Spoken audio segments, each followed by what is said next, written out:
ओम गणपतये नमः। नमस्कार मित्रों, आप सभी का स्वागत है आपके अपने चैनल मार्केट पांडे। मैं हूं आपका दोस्त अभिनव पांडे। आज हम बात करेंगे 10 अक्टूबर बैंक निफ्टी में कैसे काम करना है, बैंक निफ्टी क्या क्या कर सकता है, हम उसके बारे में डिस्कस करेंगे। उसके पहले अगर आपने इस चैनल को सब्सक्राइब नहीं किया है तो प्लीज सब्सक्राइब बटन को क्लिक कीजिए, बेल आइकन को क्लिक कीजिए, नोटिफिकेशन जल्दी से जल्दी आपके पास पहुंचेगा और आप उस चीज पे अपनी स्ट्रेटेजी बना सकते हैं। आगे बढ़ते हैं। 10 अक्टूबर बैंक निफ्टी कैसे काम करेगा हम उसे देखने की कोशिश करते हैं। बैंक निफ्टी ग्लोबल इंडिकेशंस की वजह से बहुत गैप डाउन होने के चांसेस है। बड़ा गैप डाउन नहीं है, फिर भी 300 200 300 से 500 के बीच का गैप डाउन होने के चांसेस बहुत हाई है। तो हम यहाँ पे देख रहे हैं हमारा क्लोजिंग है 39,178 का। तो अगर गैप डाउन होता है तो 39,000 के नीचे ओपन होगा। अगर उसके नीचे ओपन होता है तो थोड़ा और ज्यादा प्रेशर आएगा, वो 38 800 820 का सपोर्ट को एक बार टेस्ट करेगा। इन केस बहुत बड़ा गैप डाउन हुआ और उसके भी नीचे खुलता है तो जो उसके नीचे का सपोर्ट है वो है 38,480 का।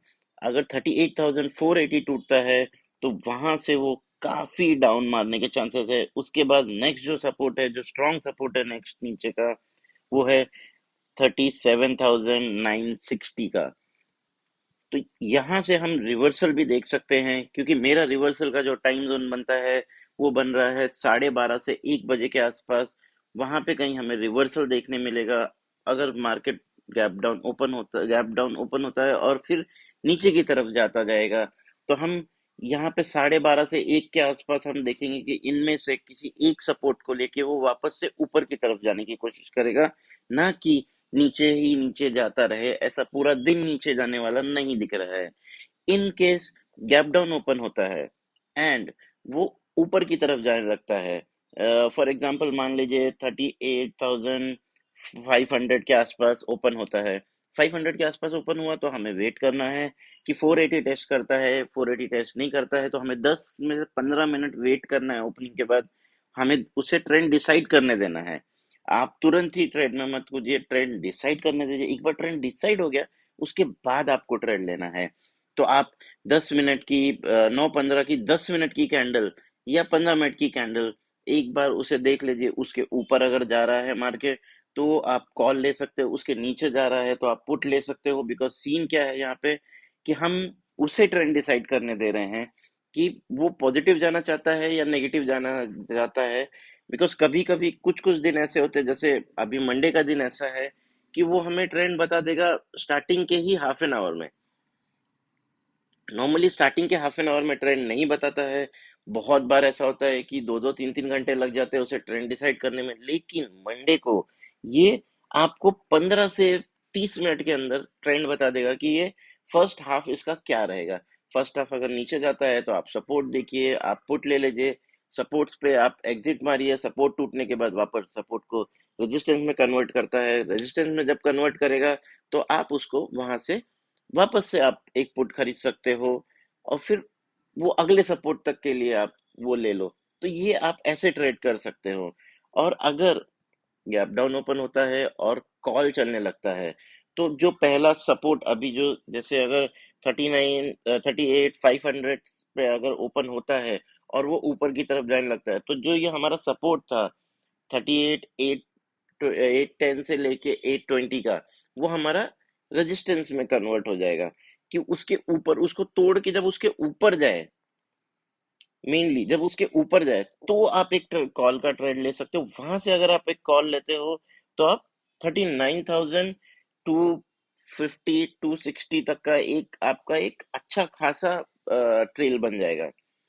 तो इसमें प्रॉफिट 400 पॉइंट में प्रॉफिट आपको अच्छा मिल जाएगा। लेकिन अगर आप पहले ले लेते हो और ये रेजिस्टेंस नहीं टूटता है तो वहां से वापस बैक मार के नीचे की तरफ चला जाएगा। यहाँ पे आप 15 मिनट का वेट करके अगर आप लेने की कोशिश करोगे तो यहाँ पे वो फॉल्स इंडिकेशन दे सकता है। अगर ऊपर जा रहा है और रेजिस्टेंस के पास है तो वेट कीजिए, उसे टूटने दीजिए और उसके बाद उसमें ट्रेड लीजिए। और जो आपका स्टॉप लॉस रहेगा वो इमीडिएट रहेगा। जो रेजिस्टेंस आपका बना हुआ था वो सपोर्ट में कन्वर्ट हो जाएगा और वही आपका स्टॉप लॉस हो जाएगा। आप उससे 5 10 पॉइंट नीचे लगा सकते हो फॉर सेफ्टी। अगर वॉल्यूम ज्यादा है तो वो 5-10 पॉइंट का फ्लक्चुएशन दे देता है, तो आप वैसा लगा सकते हो। फिर ऊपर की तरफ की हमारी रेंज है 39,240 फिर 39,600। यहाँ से सीधा सीधा 250 से तो वो 600 तक की रेंज एक बहुत अच्छी रेंज है। उस रेंज में आता है, उस कैप में आता है, तो वो सीधा ऊपर की तरफ जाएगा। मतलब ऐसा स्पाइक नहीं मारेगा, बट धीरे धीरे ऊपर की तरफ चलता रहेगा। उसके बाद उसके ऊपर की रेंज है जस्ट 100 पॉइंट ऊपर है, 700 की है। फिर उसके 150 पॉइंट, 180 पॉइंट ऊपर की 39,884 से लेके आप लमसम पकड़ लो 80 से लेके 89 तक की, 880 से लेके 89 तक की। ये आपके ऊपर की रेंज हो गई।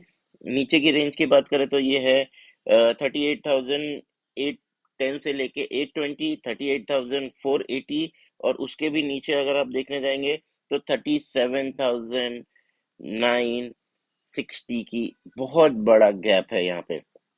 ये रेंज में अगर वो उतर जाता है तो वहां से यहाँ तक आने में उसको कोई दिक्कत नहीं है। 400-600 पॉइंट वो नीचे की तरफ आने की कोशिश करेगा।